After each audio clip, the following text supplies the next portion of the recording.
Okey, bismillahirrahmanirrahim. Assalamualaikum warahmatullahi wabarakatuh. Selamat sejahtera dan juga selamat malam buat semua. So malam ni kumpulan ataupun grup B dan juga grup C untuk subjek Operation Management kita sekali Kita dua kumpulan terus malam ni.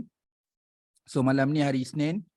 Okey, kita masuk kepada topik forecasting, iaitu kalau ikut bab atau chapter dah masuk chapter yang keempat. Okey, untuk saya inform ada yang ramai WhatsApp saya, especially group B yang belum join quiz. So kita akan siapa yang tak dapat buat quiz yang pertama hari tu, nanti kita akan buat quiz yang kedua lah, tapi bukanlah dalam minggu terdekat ni. Nantilah minggu ke berapa nanti kan. Minggu ke-8 ke minggu ke-9 ke, nanti kita ada satu lagi quiz. Jadi bagi yang mereka yang tak buat quiz satu nanti, mungkin sejam pertama kita buat quiz yang kedua. Kemudian siapa dah siap tu boleh balik lah. Yang tak dapat join quiz satu kena tinggal lah. Jadi mungkin sejam lagi untuk siapa yang tertinggal untuk buat quiz satu. Okey, bagi kumpulan ataupun grup C tak apa. Memang grup C kita tak buat lagi semua tak buat lagi. So kita akan buat, nanti ada rezeki kita dapat jumpa kelas hari Khamis yang 2 jam tu, nanti kita akan buat quiz pada minggu yang bersesuaian. Jadi mungkin grup B dan grup C ni kita ada banyak minggu ada banyak minggu yang kita perlu buat secara online. Nanti minggu depan kita akan bincanglah pada hari apa yang sesuai untuk kita buat online. Jadi saya sekalikanlah grup B dan juga grup C. So grup B dan C pun kebetulan tak ada international student, jadi kita gunakan bahasa Melayu. Okey. Untuk topik forecasting ni seperti mana dalam grup WhatsApp saya dah share dah slide. Okey, begitu juga dengan buku. Jadi boleh refer lebih lanjut dekat buku. Okey, pada masa yang sama boleh tengok juga slide. Jadi untuk perbincangan awal, seperti mana saya perjelaskan sebelum ni, saya bercadang untuk himpunkan semua berkaitan dengan perkiraan atau calculation subjek dalam operation management tu dalam satu hari. Jadi bukan hari inilah, pada minggu-minggu yang lain saya akan kongsikan semua subjek ataupun berkaitan dengan kiraan formula atau sebagainya. Berkaitan dengan operation management tu nanti kita ada satu minggu nanti cover untuk subjek kira je. Tapi bukan malam ni lah, nanti malam yang lain-lain. Jadi kita ada 2 chapter dah yang ada subjek kira, iaitu subjek project management, iaitu bab 3, dan bab malam ni iaitu bab forecasting. Tapi malam ni kita cuma cover teori saja. Jadi pun ramai yang keluar masuk ni mungkin ada masalah internet atau wifi. So sekarang kita ada lebih kurang 85 orang. Maksudnya ada lagi lebih kurang 10 lagi ataupun 9 lah secara tepat yang tak dapat join lagi. Okey, kita terus pergi pada topik pertama. Seperti mana saya baru habis kelas dengan grup A petang tadi, baru habis Jadi malam ni saya sambung dengan 2 kumpulan lagi, iaitu kumpulan B dan kumpulan C. Kita terus pergi pada agenda pertama dalam topik forecasting ni. Sekejap saya share sekejap. Okey, yang ni muka surat, kalau slide yang ke-10. Okey. Apa itu forecasting? Okey, kalau dalam slide jelas kat situ tulis process of predicting a future event. Dekat bawah tu ada tunjuk 4, sebenarnya tidak terhad 4 lah, ada banyak. So underlying basis of the business decision. Jadi dalam proses untuk melibatkan. Jadi bila kita bincang subjek pengurusan operasi atau operation management ni, so dia melibatkan input, proses dan output. Tetapi jelas dengan definisi itu process of predicting, kita tahu forecasting contribution besar dia dekat bahagian proses. Jadi dalam sebuah perniagaan atau pengurusan, penghilangan dan sebagainya, dia sangat penting especially dalam membuat keputusan, terutama dalam 4 perkara inilah: production, inventory, personal and facilities.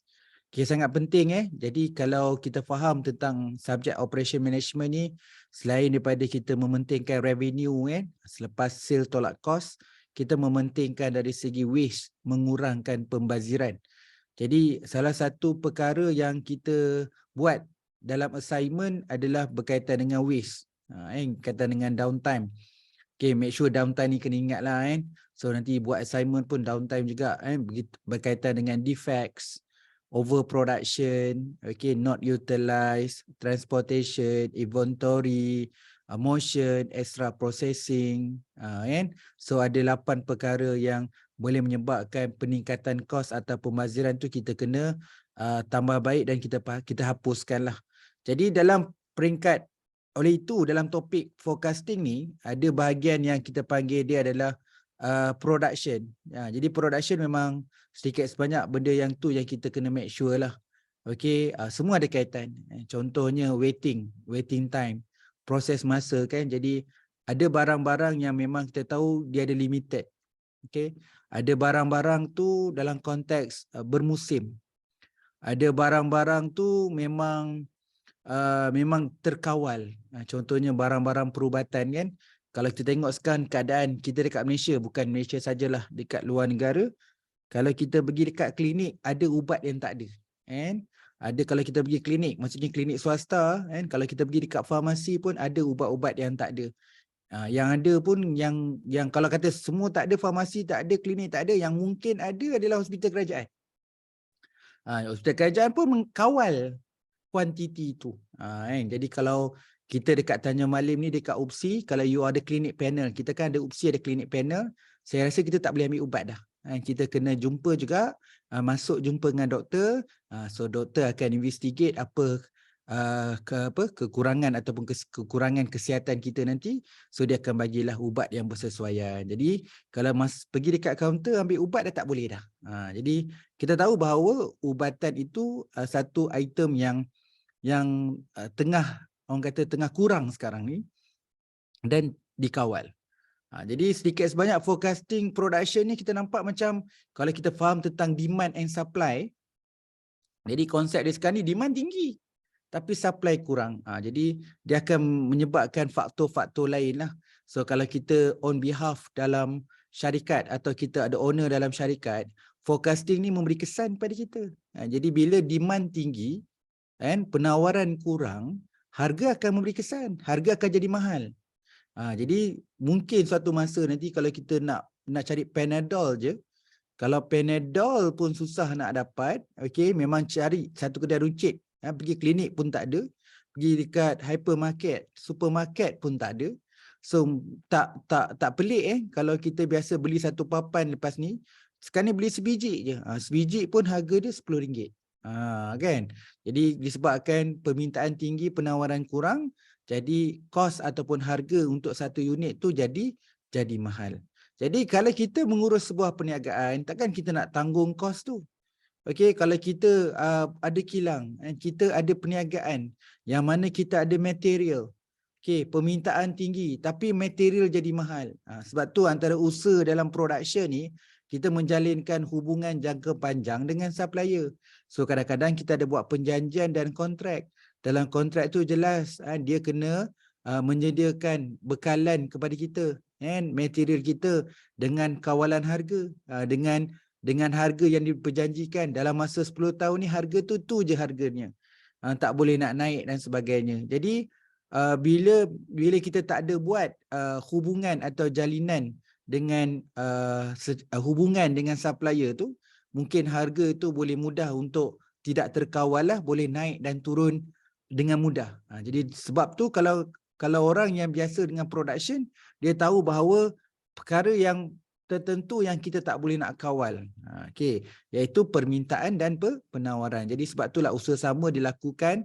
So kita kalau salah satu perkara yang kita kena pertimbangkan, lagi-lagi kalaulah nyawa ataupun ibu dalam production kita adalah berkaitan material. Dan contoh kalau orang nak jual goreng pisang, so bahan yang paling kritikalnya pisang. So kita kena dapat kan pisang. Jadi harga pun kita dah jual, katalah jual RM5, kan? Jadi kita nak make sure customer yang datang ke kedai kita sebab harga tu dia boleh terima, iaitu RM5.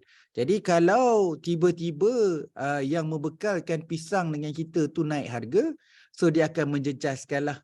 Jadi menjejaskan permintaan. Jadi elok kita boleh jual banyak. Jual maksudnya goreng pisang tu boleh berniaga lah daripada pukul 3 petang sampai pukul 6. Kali ni mungkin pisang tak banyak. Kemudian harga meningkat. Bila harga naik, orang tak nak beli. So dia akan mengganggu production lah. Jadi forecasting kena ambil tahu. So kita kena dapat tahu dari segi material. Okay. Bila sebut production tahu material lah kan. Contohlah durian kan. Kalau bukan musim tak ada buah. Kan. Jadi kat Malaysia ni kadang-kadang orang heran. Kenapa buah durian je ada? Contoh salah satu durian yang ada tu mungkin kita import daripada Thailand. Thailand ni dia dah teknologi dia dah increase. Jadi untuk penghasilan atau durian itu berbuah tak ikut musim. Jadi mungkin Thailand punya teknologi tu dah increase, jadi buah durian tu ada je. Jadi masuk ke Malaysia, kadang-kadang kita kat Malaysia ni kita branding lah. Salah satu buah durian yang sedap adalah buah durian Tanjung Malim. Jadi ramailah orang berniaga dekat Tanjung Malim. Dekat tepi jalan tu jual durian Tanjung Malim. Tapi sebenarnya durian itu bukan daripada kebun ataupun dusun daripada Tanjung Malim, tetapi daripada Thailand. Jadi orang ingat semua durian yang jual kat tepi jalan kat Tanjung Malim ni durian Tanjung Malim. Kadang-kadang bukan.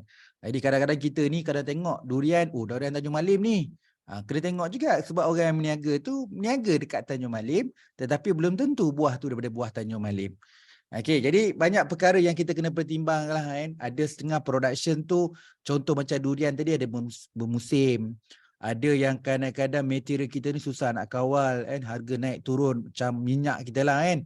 Minyak sekejap mahal, sekejap murah. Okey, ada yang sebab kita kat Malaysia ni ada government, ada subsidi dia. So kita boleh kontrol juga turun naik harga. Jadi ada barang-barang kritikal. Kita kat Malaysia ni minyak masak tak ada, telur tak ada, harga pun akan fluctuate, akan naik dengan tiba-tiba. Jadi apa yang kita nak belajar malam ni adalah betapa pentingnya forecasting ni. Jadi kita kena ambil tahulah, nanti kita akan belajar subjek kiraan forecasting macam mana. Jadi kat sini kita nak faham konsep. Jadi forecasting sangat penting lah. Jadi contoh kalau saya nak keluarkan kereta, saya kena tahu permintaan daripada customer. Berapa customer nak kereta. Jadi kita kena buat calculation lah. Kena tahu berapa jumlah kereta yang kita kena keluarkan. Kita tak boleh keluarkan terlalu banyak kerana bila menggunakan teknologi atau mesin, dia ada keupayaan, dia ada capability dia. So kalau dengan mesin yang sedia ada, boleh keluar 100 biji kereta je sehari. Okay, contohlah boleh keluarkan 100 biji kereta je sehari. Jadi kita tak boleh keluar lebih. Kalau nak keluar lebih, kena invest beli mesin. Kadang-kadang kita pun kena calculate. Kadang-kadang kita rasa, kena beli mesin ni.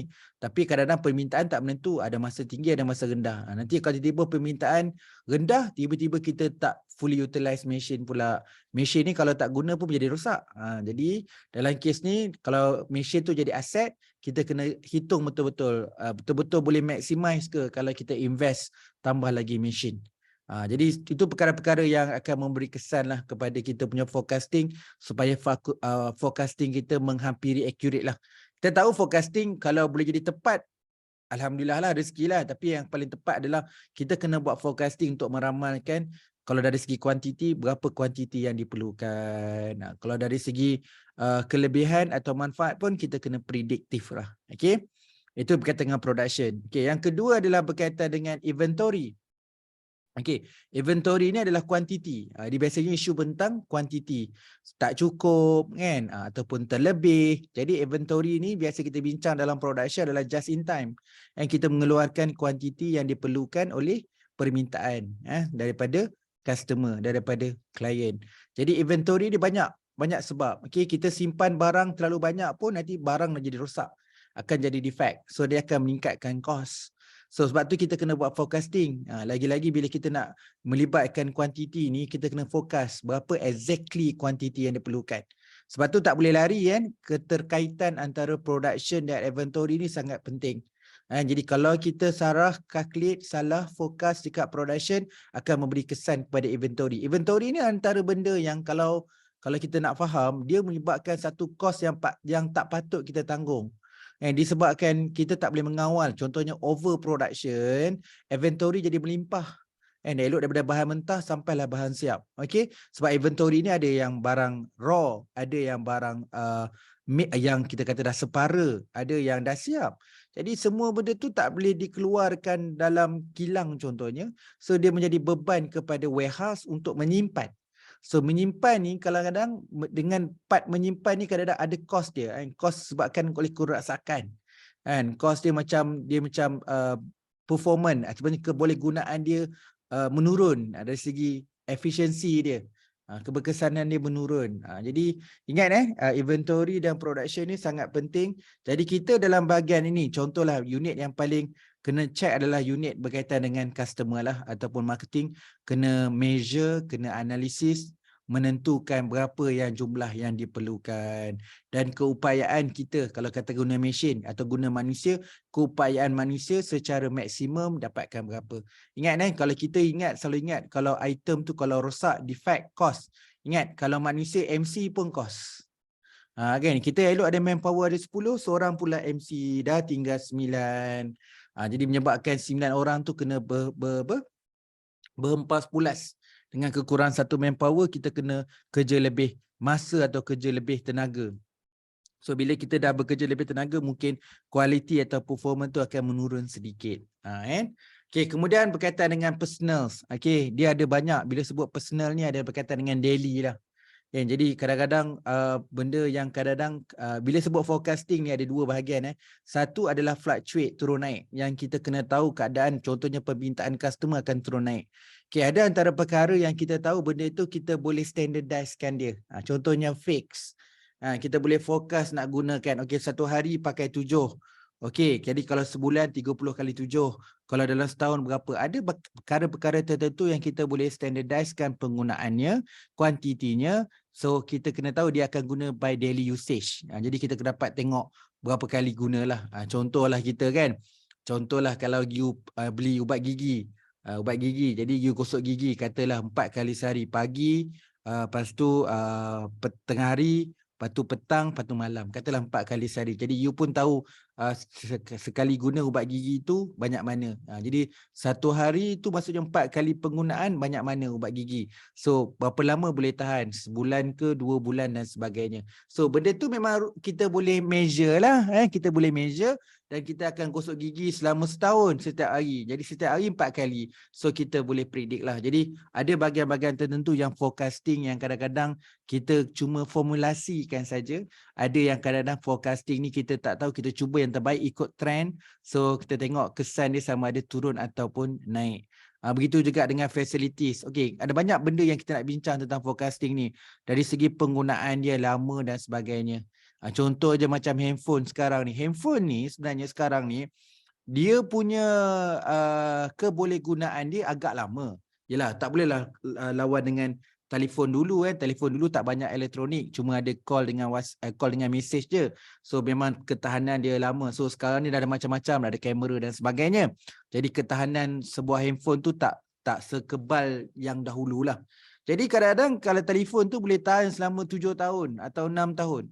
Tetapi kita selaku pengguna disebabkan peningkatan design dan juga application dalam teknologi itu, kadang-kadang kita pakai handphone 2 tahun nak tukar, 2 tahun nak tukar, padahal jangka hayat telefon tu boleh lama lagi, kan, boleh 8 tahun lagi. Jadi dalam kes ni, kat sinilah kita fokus. Okay, so kita kena tahu bahawa demanding sekarang ni 2 tahun sekali orang tukar telefon. Jadi kita kena tahulah jadi berapa numbers yang diperlukan. Jadi kita punya production kena gerak laju. Contoh design kena aktif, kena kreatif. Sebab kita tahu dalam tempoh masa setahun sekali dah kena new design dah. Sebab because of customer cepat fasting, change is fast. Perubahan tu sangat tinggi kalau dalam digitalisasi. So kita kena tahulah forecasting macam mana. Sebab tu kalau tengok dalam product life cycle, okay, PLC, kalau graf yang terakhir tu decline tu dia memang tajam decline dia. Dia kalau menjunam, dia menjunam terus. Jadi kita kena cepat kena keluarkan new design atau new model untuk kita dapatkan new product pula. Jadi memang dapat new product, kita akan tingkatkan grow lah, pertumbuhan. Okay, jadi 4 ni, production, inventory, personal dan facility sangat penting lah. Jadi kita kena tengok lah kan, contohnya kalau kita kata kontras kan, ada setengah perkara yang kadang-kadang kita kena fokus bahawa penggunaan dia kurang. Jadi penggunaan kurang, facilities tu mungkin kita kena sewa je. Tapi kalau barang tu memang kita gunakan per daily usage, kali mungkin barang tu kita kena beli. Contohlah kan, kita mesin photostat beberapa kertas je, tetapi sampai nak beli mesin photostat. Jadi kita fokus lah benda tu tak maximize usage. Jadi kita better kita outsource ataupun kita gunakan servis di luar. Jadi kita kena tengok kalau ingatkan forecasting banyak perkara kan, bukan sekadar forecast and focus, tetapi kita kena tengok dari segi usability lah, dari segi kebolehgunaan dia sama ada dalam konteks. So forecasting ni kita akan bincang 3 perkara, iaitu long, short ataupun medium, pertengahan. Jadi kalau kita nak buat forecasting ni forecasting untuk jangka masa panjang ke, forecasting jangka masa sederhana ke, forecasting jangka pendek. Macam biasa kan, kalau ada soalan boleh tanya dekat bahagian chat, dan kita dalam online ni memang saya gunakan slide lah. Jadi kalau kita dapat jumpa face to face lagi best lah, sebab tu saya suka gunakan whiteboard. So kalau gunakan whiteboard tu dia lebih freedom. Jadi kita boleh berbincang apa lagi faktor. Okay, kalau saya baru habis kelas dengan kelas Group A tadi, so kita jumpa benda lain lagi. Selain daripada production, inventory, personal and facilities, kita jumpa berkaitan dengan human resource ataupun resources.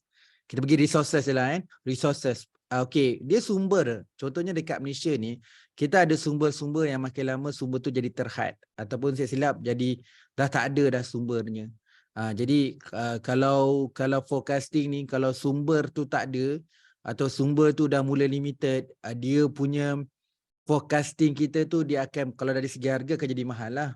Okay, dari segi demand, ialah bila demand meningkat, source tu tak ada, so dia akan menjadikan orang kata kalau penjanaan ekonomi tu tak boleh nak berkembang lah, sebab material dah tak ada. Jadi selain daripada production, inventory, personal facilities ni, benda yang kita boleh fokus adalah resources. Contoh dia sekarang ni kan, kalau kita sedar kita duduk dekat bandar, banyak perkara yang kadang-kadang kalau orang kampung kata tak masuk akal. Okey, harga serai, kalau kat kampung ni kutip je, orang tak jual serai. Tapi kat sini kalau serai, kalau kita ambil 3 lah, 3 batang tu orang cas RM1.50, RM2 kalau kedai runcit, kalau dia nak berniaga.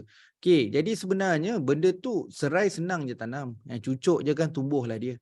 Jadi consider dia, itu pun jadi mahal. Jadi kalau dekat bandar ni, kat Tanjung Malim cukup lah.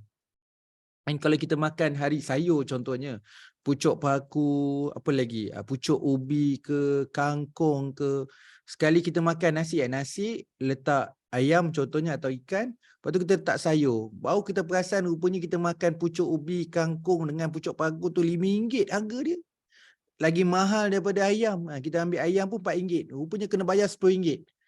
Rupanya harga sayur yang kita ambil tu, 1 sudu atau 2 sudu tu harga dia RM5. Jadi dekat situ yang kita katakan resources je lah. Jadi kalau saya nak cerita je lah kan, kalau macam saya kerap pergi pasar, harga sebuah buah betik tu berapa harga je. Kalau kat kampung tu tak ada nak petik lah, burung makan, monyet makan. Jadi konsep kat bandar ni, satu buah betik tu boleh cecah dekat RM10. Jadi ikut berat lah, berat kilo dia kan. Jadi dalam konteks ni, sebab tu saya kata forecasting ni resources lah. Jadi konsep, saya yakin suatu masa nanti orang perlukan, setiap rumah perlukan tanah. So orang akan mula bercucuk tanam sebab tahu benda tu cost akan tinggi. So kita kena fokus lah. Ni kita nak belajar kan, selain daripada production, kehidupan seharian, okay, kita kena tahu bahawa selepas ni itulah sumber-sumber makanan. Kita tahu dekat Malaysia akan masalah dekat makanan lepas ni. Sebab tu food security really important dekat Malaysia. So kita tak tahu bila nak mula, tapi negara-negara lain seperti Thailand, negara kaya macam Brunei pun dah start agribusiness. Maksudnya kalau kita dulu sebagai perindustrian, so banyak negara dah patah balik dekat pertanian lah, especially untuk food security. Dari segi keselamatan, dari segi makanan kan, kita hidup kena makan. Okay. So apa lagi aspek selain pada resources adalah human aspect. Okay, kalau kita tengok forecasting kan, kalau kita tengok kat sini, kita ambil you all je lah semua, kita lah yang nak bekerja ni. So kita tengok lambakan, bukan kata degree kan, yang ada PhD pun, saya silap dah ada ratus ribu yang tak ada kerja. Kan, ada yang bukan ratusan, senang cerita ribu lah. Ada ribuan pelajar PhD dan master tak ada kerja. Bukan kata degree, PhD pun tak ada kerja.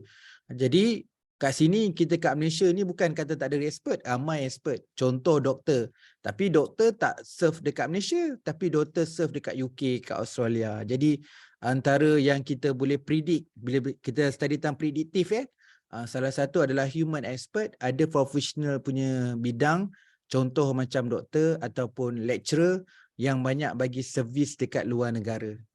Kan? Jadi bukan apa, peluang yang dekat Malaysia ni adalah terhad. Jadi dekat luar negara sedang berkembang. Contoh doktor tu memang sangat-sangat diperlukan.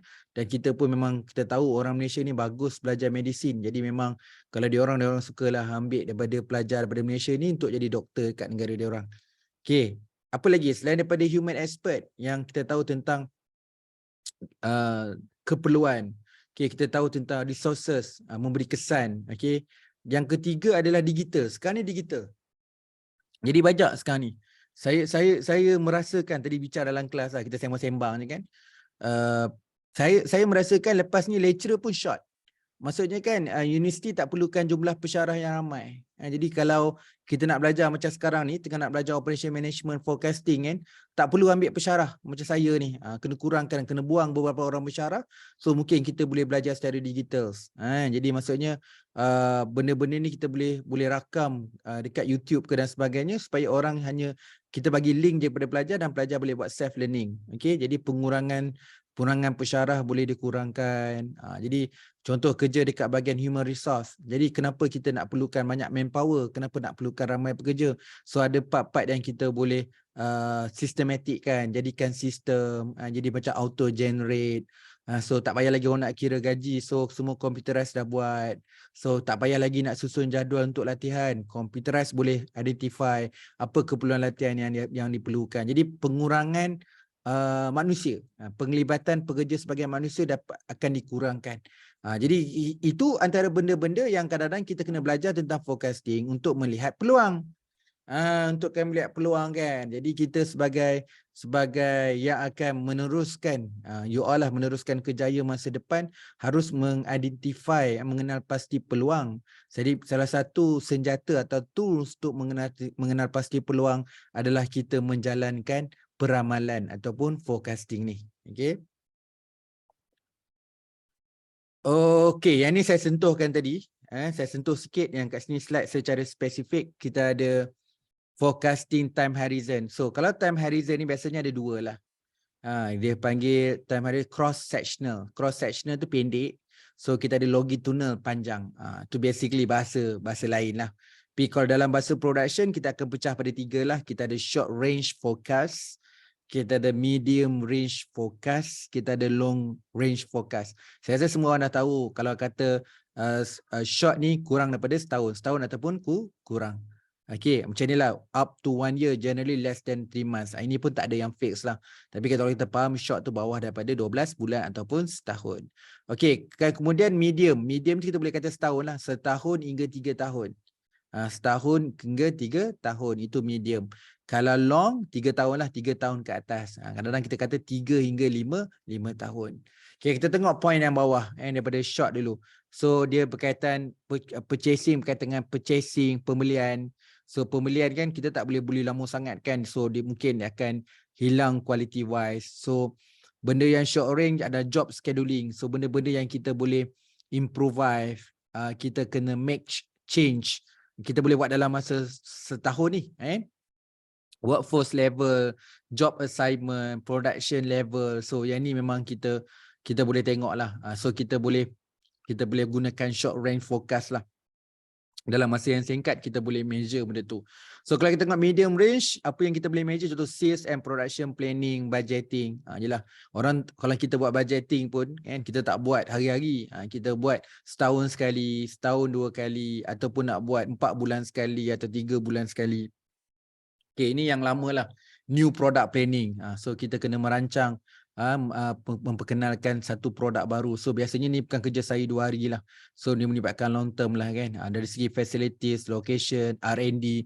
So unit-unit R&D ni memang mengkaji tentang benda yang dikaji sekarang, tapi untuk penggunaan pelaksanaan implementation dia mungkin 3 tahun akan datang. So dia akan memberi kita akan start run. So mungkin 3 hingga 5 tahun lagi. Jadi ni aspek-aspek dia lah.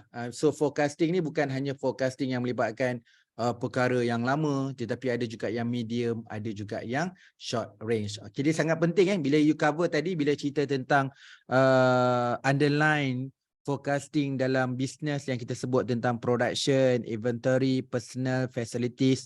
Saya tambah lagi tadi apa?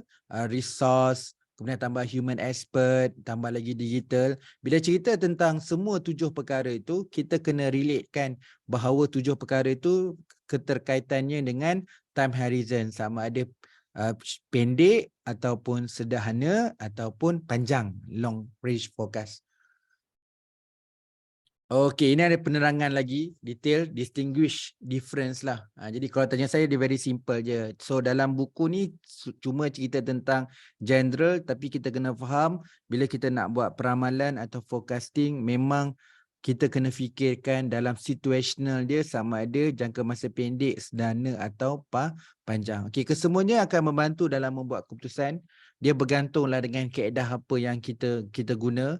Of course, kita usahakan sebaik mungkin, tak kisah singkat, sederhana atau panjang. So kita kalau boleh nak dapatkan accurate lah, ketepatan dalam peramalan lah. Kita tahu nama pun peramalan, tapi kita cuba nak dapatkan accuracy kan, ketepatan. Okey, ini kita kena sangat jelas dalam influence product life cycle. Okey, ini contohlah yang kita pun dah faham: introduction, pengenalan, grow, pertumbuhan, maturity, kematangan, decline, menurun. So kita kena tahulah dalam proses, kalau kita selalu jelas dalam kelas, bila berkaitan dengan produk teknologi tu, decline tu laju.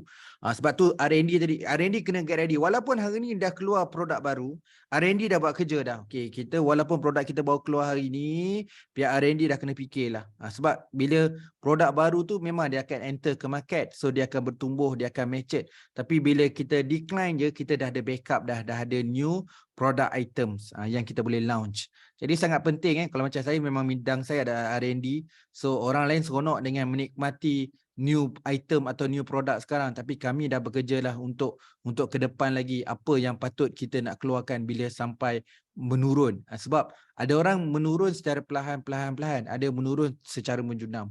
Biasanya dalam bidang teknologi, dia punya penurunan tu menjunam dan kita kena cepat come out dengan new punya item.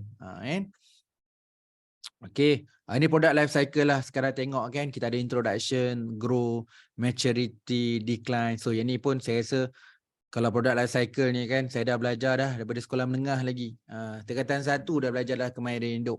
Okey, jadi subjek apa? Subjek account, economic and commerce pun dah cover. Siapa masuk matric, siapa masuk STP pun dah cover product life cycle. Jadi saya not touch detail lah tentang product life cycle ni. Cuma nak beritahu tentang forecasting ni, so we need to forecast. So kita kena tahu bahawa kita predict lah. Okay. Kalau produk ni, kalau based pada trend dan juga pattern, kalau produk ni, kalau peringkat pengenalan macam mana? Dia slightly slow ke, slightly fast ke?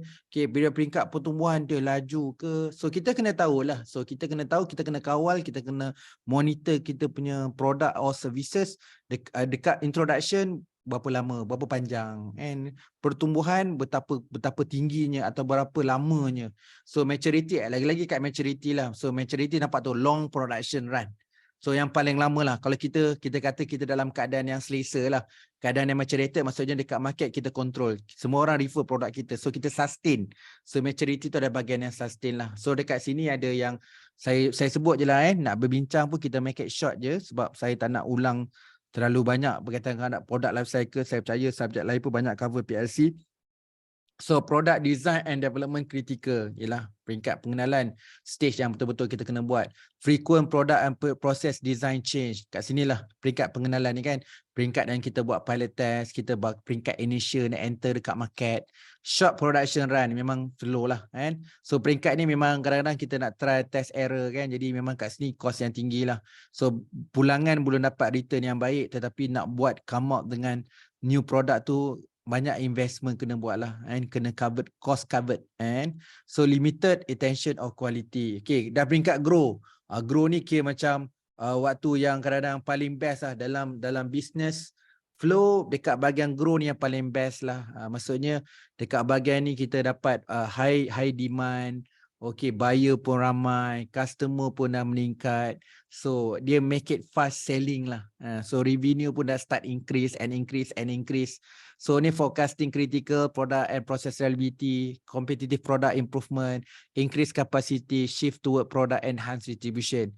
Okay, sampai dekat sustainability atau maturity. So yang ni maksudnya kita akan berada dekat ke puncak. Kita berada dekat puncak yang mana produk kita memang demand memang sustain. So ada je repeating tinggi. Loyal customer pun dah meningkat. Okay. So part ni kita ada standardization, fewer rapid, kita pun tak ada buat ubah apa-apa. So kita dah dapat satu titik yang terbaik untuk produk kita. Kita optimumkan capacity, kita increasekan stability. Sebab tu maturity ni banyak keyword dengan tentang stability dan juga sustainability. So kat bawah tu tulis long production run, product improvement, cost costing. Okay, decline. So dekat sini ada little product differentiation. So kita kena fikir ni R&D punya kerja ni.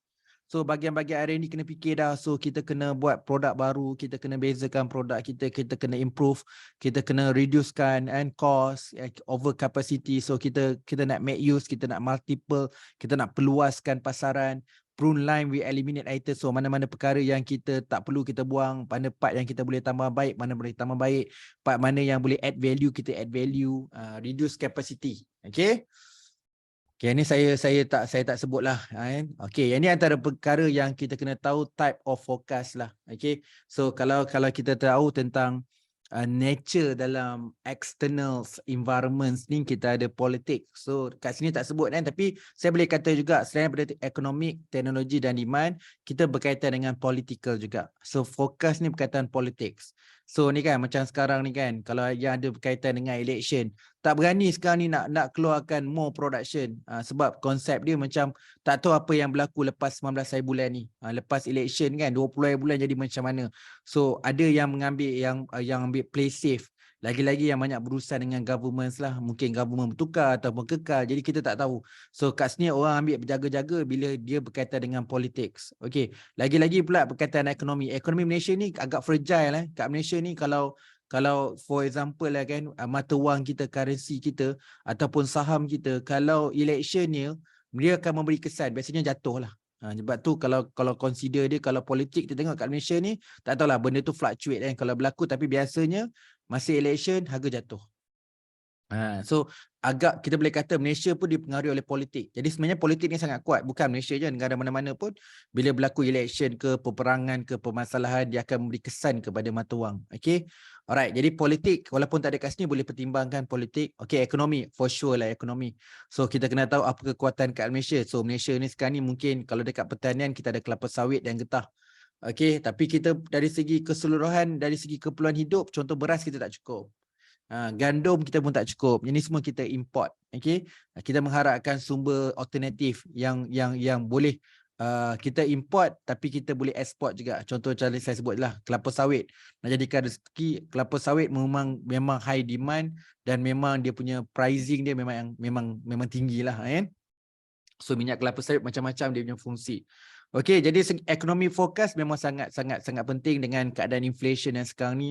So kalau saya pun sebenarnya kalau tak ada apa-apa perubahan, kalau kekal macam sekarang ni, kerisauan sangat tinggi sebenarnya. Inflation kat Malaysia ni sangat tinggi. Bila kita tak boleh nak kawal kan, minyak, telur, satu benda sekejap naik, sekejap habis, stok tak ada. So ekonomi kita tak stable, stability kita kurang. Jadi dekat sini bermaksud bahawa okay, kita memang ekonomi kita ni memang orang kata tak berapa kuat lah, fragile lagi lah. So bila ada je gangguan, jadi gangguan bekalan makanan keperluan pun dah akan memberi jejas kepada awal ekonomi lah. Okay. Kemudian teknologi lah. So zaman sekarang ni teknologi actually cut cost lah. So kita nak tengok dari segi progress teknologi. Kalau macam produk handphone tu application lah kan. Sejauh mana application kita upgrade sebab because of customer sekarang audience ni dia memerlukan, dia dahagakan new teknologi. Kan. Pada yang sama kita kena tengok juga how long teknologi ni selalu predict how long. Tadilah short ke, medium ke, long. So nak main dengan teknologi pun kena tahulah. Kalau short maksudnya R&D kena lagi laju. Kalau lama dia okey. Jadi sekarang ni biasanya R&D dalam bidang teknologikal ni non-stop ni. R&D punya bahagian selalu fikir apa new function, new product, kan, nak tambah baik kan. So nak memberi kepuasan kepada pelanggan. Jadi kena tengok apa part yang baru, apa part yang sustain. Jadi kena tahu tentang semua tu. Yang terakhir tak boleh lari adalah demand lah. So demand dia punya kawan baik dia supply lah. Okay. Predict sale of existing product and service. Jadi kita bila buat forecasting, kita kena tahu permintaan. Apa permintaan yang akan meningkat. Contohlah kan, kalau hujung tahun sekolah bulan Januari, jadi permintaan baju sekolah meningkat. Bila nak hari raya, baju meningkat. So itu season.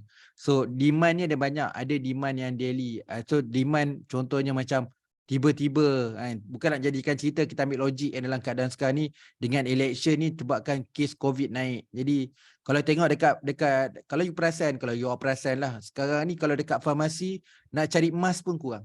Emas pun banyak yang tak jual lah. Maksudnya ada contohnya saya baru ni, emas untuk perempuan ada tapi emas untuk lelaki dah tak ada. Bukanlah untuk lelaki tu, yang perempuan kan lain sikit kan, dia pakai tudung dan sebagainya. So dia dah tak banyak. So brand pun dah tak banyak brand. Yang dulu kita pakai brand tu dah tak ada. So orang predict bahawa lepas ni orang tak pakai emas dah. Sekali tiba-tiba increase, data naik. So demand tiba-tiba naik. Bila demand naik, harga akan naik lah. So bila cerita tentang forecasting ni, kita kalau bayangkan kita sebagai managing director, kita sebagai entrepreneur, dia sangat memberi kesan. So kita kena tahu, kena ambil tahu. Kalau berniaga tak ambil tahu, tak tengok TV, tak ambil news, tak ambil apa, setiap hari buat, tak boleh. Kita kena ambil tahu, okey, ekonomi macam ni. Tengok negara macam US macam ni, Jepun dah macam ni, Singapura dah macam ni. Saya rasa kita dalam keadaan unstable. Jadi kita pun kumpul buat research sikit. Oh betul lah, economic instability. So kat sekarang ni kita cuba nak sustain je, kan. So kita tak payah launch new product. Sebab kalau kita launch new product, saya silap not the right time. Okay. So teknologi forecast. So kita tengoklah teknologi yang sustain. So mana yang memang teknologi yang match dengan customer. So kita kena tengok demand. Macam mana nak dapatkan demand ni. So bukan masa untuk kita nak buat promotion without increasing demand. Sekarang ni kita kena buat semua benda yang practical, kena realistik untuk tingkatkan kita punya demands. Okay, saya kena cerita macam ni sebab you all background business dengan management. Kalau you all background engineering, mungkin cara explanation dan justification saya lain.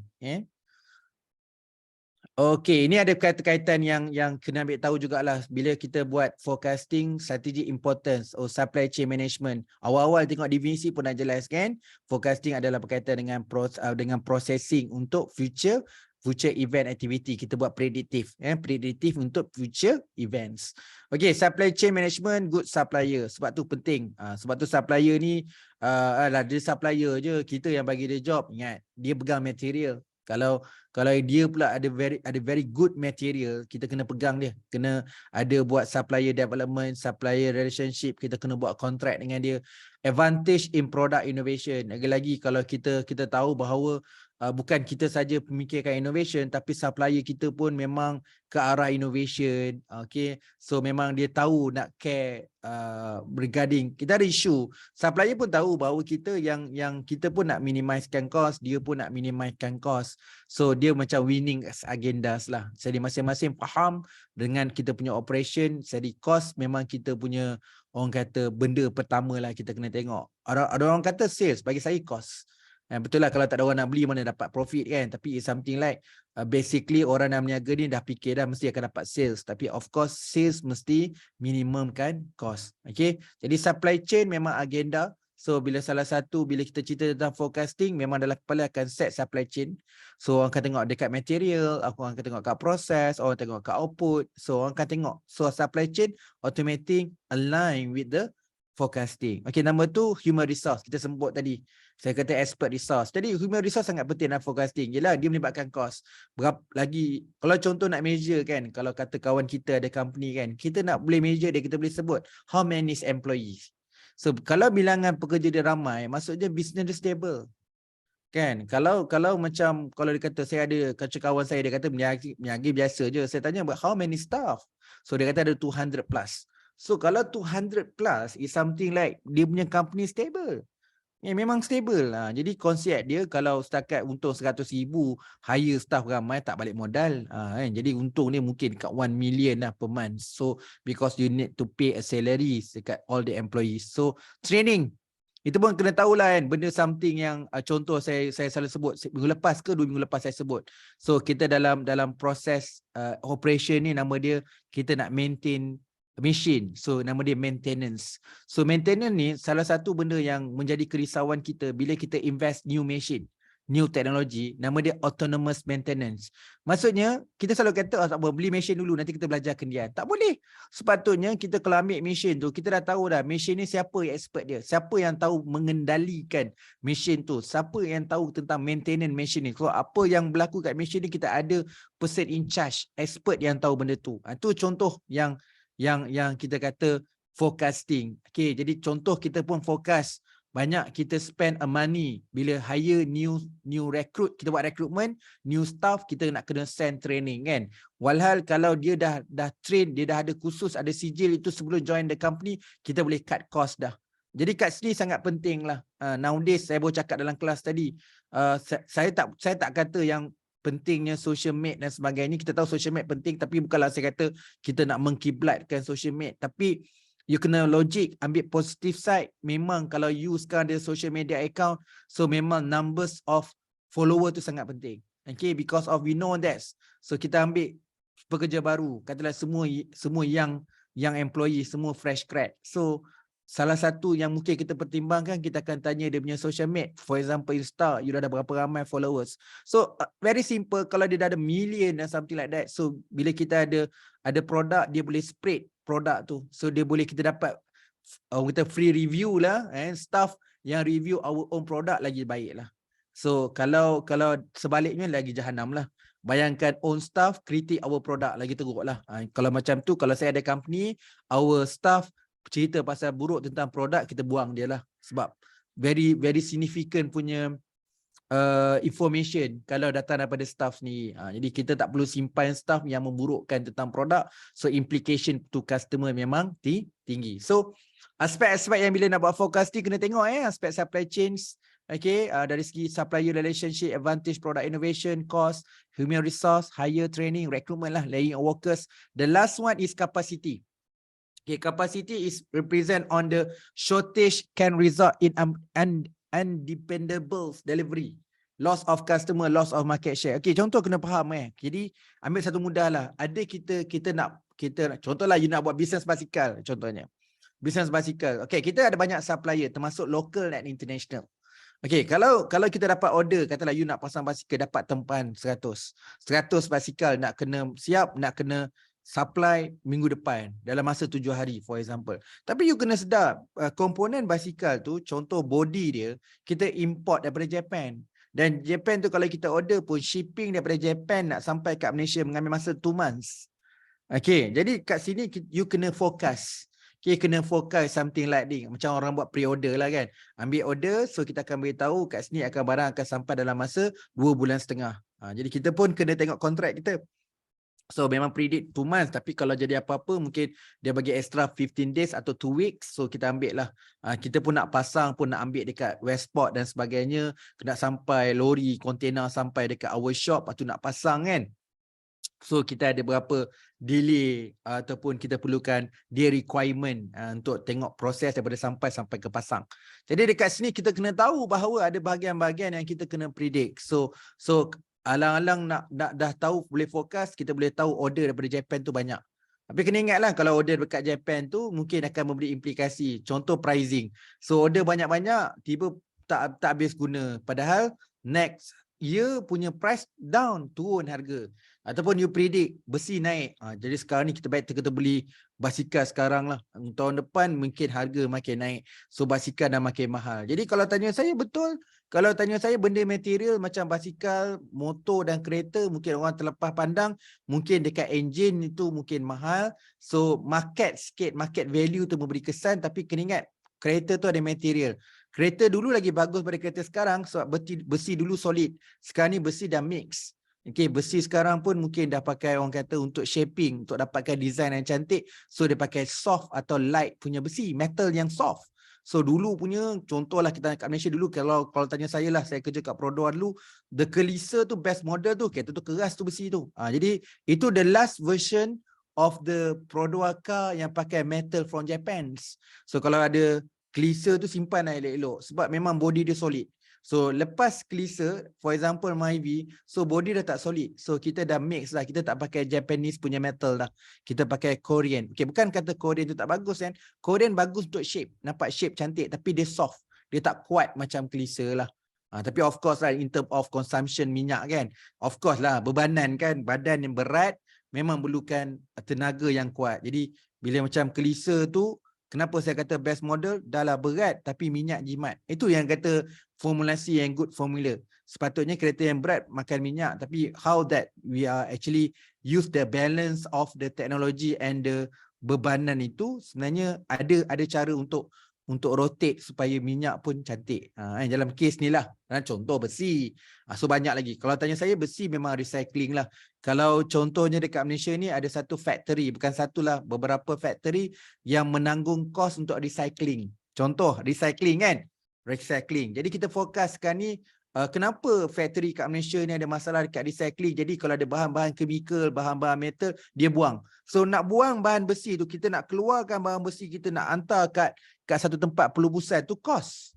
Jadi kalau saya ada kilang pun tak nak fikirlah pasal kos. Siapa-siapa nak ambil besi yang dah tak pakai ni, korang ambil je lah. Sekurang-kurangnya kita dah hilang kos lah. Jadi sekarang ni, for example Malaysia lah. So kalau kita smart, kita boleh fokus bahawa besi boleh recycle. Kita ambil je yang reject besi tu, kita reprocess untuk dapatkan recycling dan sebagainya. Jadi win-win situation lah. Kalau saya ada kilang, saya tak pening nak buang besi ni kena bayar. So sekarang ni ada company yang nak ambil, saya tak payah bayar, dia bersihkan. Jadi contohnya dia dapat free lah. Jadi contohnya dalam kes ni, dia datang setiap minggu ke, ambil barang-barang yang kimia ke, barang besi-besi saya dia ambil for free lah. So tak apalah, win-win lah. So dia ambil barang tu, dia recycle balik dan sebagainya. So memang dekat Malaysia ni, kalau you nak tahu, antara bahagian yang bagi saya lah, mungkin ke depan lagi lebih maju. So kita dekat Malaysia ni, salah satu aset kita sebagai pengguna isi rumah adalah minyak masak. Sebenarnya minyak masak kita tu yang kita buang tu, sebenarnya itu boleh recycling balik. Negara contoh macam India memang dia tak ada kelapa sawit macam Malaysia. So dia boleh recycling, reprocess. Minyak yang kita dah hitam tu, dia boleh proses jadi macam minyak baru balik. Itu cara benda yang kita kena tahulah kan. Dunia sekarang ni dah sampai environmental. Material dah habis, jadi kena recycling. Jadi kat Malaysia ni kena bergerak lajulah. Jadi kita boleh meranggap. Jadi lepas ni orang yang buat recycling ni, kalau kita tengok sekarang gelak-gelak kan, orang kumpul besi, tempat dia buruk apa sebagainya, mungkin satu masa lagi dia akan jadi satu factory yang betul-betul smart lah. Dia yang intelligent sebab dia tahu benda yang dia kumpul tu barang benda yang dah less material. So dia predict forecasting bahawa lepas ni harga metal akan increase. Okey, jadi sangat penting untuk hari ini kita belajar tentang forecasting. So selain ini ke last slide lah Saya rasa cukup lah untuk online kita panjang-panjang pun kan. Ini yang dengar soalan pun tak ada lagi. So penting dalam forecasting ni kita nak tengok pengurusan supply chain, semua perkara lah, start pada input, proses dan output. So penting dari segi human, manusia, pekerja, and customer juga dan supplier juga berkaitan dengan human, dalam fokus on human resources internally lah. Kalau berkaitan dengan human expert, melibatkan semua lain. Okay, capacity of course kita kena ingatlah kemampuan capability kita dalam mengendalikan operation, mengendalikan inventory, mengendalikan kita punya personal, mengendalikan dan lain-lain. Okay, jadi saya buka soalan jika ada soalan untuk subjek forecasting ni. Okay, forecasting ni memang kita ada lagi topik yang selepas-lepas ni adalah kiraan. Jadi kiraan tu nanti saya tengoklah bila masa yang sesuai nanti. Nanti saya share kita buat latihan ke. Kita buat, bukan ke dah, memang betul lah. Kita akan buat latihan dalam kelas untuk soalan-soalan calculation. Supaya saya tak nak ajar dalam bentuk online macam ni. Tak dapat sebenarnya. Dia konsep calculation tu kena dalam bentuk tutorial lah. So kita buat, sama-sama buat sampai dapat. So nanti final exam, just in case keluar soalan final, nanti you all tahu. Okay, saya kalau basic, kalau saya suka ujung-ujung lah. So bila kita cover teori je, okay, nanti satu set nanti kita cover calculation je. Jadi kita tahulah nak jawab. Saya rasa student risau dekat calculation. Jadi kita akan discuss kat calculation nanti. Kita ambil lah soalan-soalan yang lepas ke yang final nanti kita akan study sama-sama. Okay, saya buka soalan. Ada soalan nak tanya? Tentang forecasting kita punya chapter 4 So kita dah habis chapter 1 berkaitan productivity, introduction on the operation management on the productivity. So chapter 2 is about the global operation management. Chapter 3 is project management. Chapter 4 adalah kita punya forecasting. Okay, ada soalan nak tanya? Kalau tak ada soalan, cukuplah. Nanti remindkan saya lah. Saya sebenarnya kalau dekat group, kan group lah dekat platform YouTube saya tu memang saya ada simpan semua video-video yang saya cover kelas online. Contoh sebelum-sebelum ni lah. Nanti saya share jugalah supaya boleh dapatkan video yang lama. Kalau nak video 2 jam adalah saya ada cover. Tak adalah 2 jam sangat. Tak sampai 2 jam. Sejam setengah macam tu. Untuk topik-topik chapter 1, chapter 2, chapter 3, chapter 4 ada. Nanti saya kongsikan. So bolehlah refer video-video yang lepas. Okay. Jadi saya rasa itu saja untuk malam ni. Yang nak balik kampung untuk mengundi, jaga keselamatan. Yang nak drive, naik motor, naik kereta dan sebagainya, be careful. Okay, nanti kita akan jumpa balik pada minggu lepas election. Okay, jaga diri semua, jaga kesihatan. Ada yang positif, ada yang tak sihat dan sebagainya. Mohon jaga diri. Okay, semoga dipermudahkan segala urusan. Terima kasih semua. Assalamualaikum, selamat sejahtera dan selamat malam. Doktor. Ya, saya. Saya nak tanya pasal assignment. Okay. Tengok dah video. Dah tengok dah. Okay. Saya nak tanya, yang dalam assignment tu kan ada part executive summary tu kan? Executive summary tu macam buku surat pertama. Yang tu saya kurang faham. Executive summary ni macam pengenalan lah, macam abstract. Jadi biasanya kita buat betul dah siap semua assignment tu baru buat. Oh, maksudnya conclude semua dia yang macam ada dalam ringkasan assignment lah. tu. Yep. Okay. Lepas tu pasal opening dengan closing question tu kan? Yelah, takkanlah tak ada opening, takkan terus tanya terus defect. Soalan soalan untuk ni lah. Bebas lah, tapi soalan mukadimah lah. Something like tu opening lah. So closing pun takkan last sekali tanya extra processing terus bye-bye kan. Dia soalan bebas. Jadi itu konsep kita mulakan soalan dan kita ada closing. Macam itulah. Kita kan biasa sebut bagi salam, balik cakap terima kasih. Jadi macam itulah. Itu maksudnya opening and closing lah. Okay, lepas tu group saya dah siap yang 14 soalan tu, dah ada PM doktor. Okay, nanti saya tengok. Saya tak ada nak tengok lagi. Nanti remind saya balik. Okay, boleh doktor. Terima kasih. Yang tu saja soalan. Okay, soalan dia tadi executive summary. Executive summary ni biasanya, basically lah kalau you tengok kat annual report ke mana-mana report pun, biasanya industri dia tak panggil abstract, dia panggil executive summary. So executive summary kan, you kan dah buat assignment. Okay, jadi saya prefer you buat executive summary bila dah siap semua. Bila dah siap semua bahagian yang terakhir sekali buat adalah executive summary. Ringkasan lah apa yang you nak. Kalau bacanya nak baca kita punya assignment ni, baca executive summary dapat semua. So ibarat rumusan daripada konten kajian lah, kandungan kajian. Okay, yang tadi tu bila soalan interview tu opening and closing tu kan. Yalah, kita kalau nak tanya apa-apa pun takkan tanya bang terus kan. Kita adalah soalan opening. So terpulang saya tak ada spesifikkan soalan. Jangan kata opening tu kata apa khabar. Lepas tu soalan closing terima kasih. Dia ada soalan lah. Soalan bebas lah. You boleh tanya apa-apa tapi opening. Sebelum kita tanya pasal ni kan. Jadi tanyalah apa-apa kan. Contohnya sejauh mana syarikat ini melihat kepada aspek penjimatan dan juga pembaziran yang berlaku dalam seharian. Umumlah dulu. Macam nak tanya pasal umum dulu kan. Tu opening lah. So closing. Ada apa lagi tak yang perlu kita beri tumpuan untuk memastikan bahawa sebuah syarikat ni dapat melaksanakan penjimatan dan mengurangkan kos operasi dalam syarikat. Itu soalan closing kan. Jadi open. Okay. Alright, ada soalan lagi nak tanya? So you all boleh tanya tau. Saya ada masa saya check juga dekat YouTube tu kan. Kalau ada soalan, sebab saya rasa once you dah tengok dekat video tu, you boleh komen terus kat video tu. Nanti saya reply lah dekat video tu kalau ada bahagian-bahagian mana yang you tak jelas. Ada lagi? Tak ada Kalau tak ada, saya ucap lagi sekali terima kasih semua. Nanti salinan video ni saya bagi. Rakaman video ni saya bagi juga. Terima kasih semua. Terima kasih doktor. Terima kasih doktor. Terima kasih doktor. Terima kasih doktor.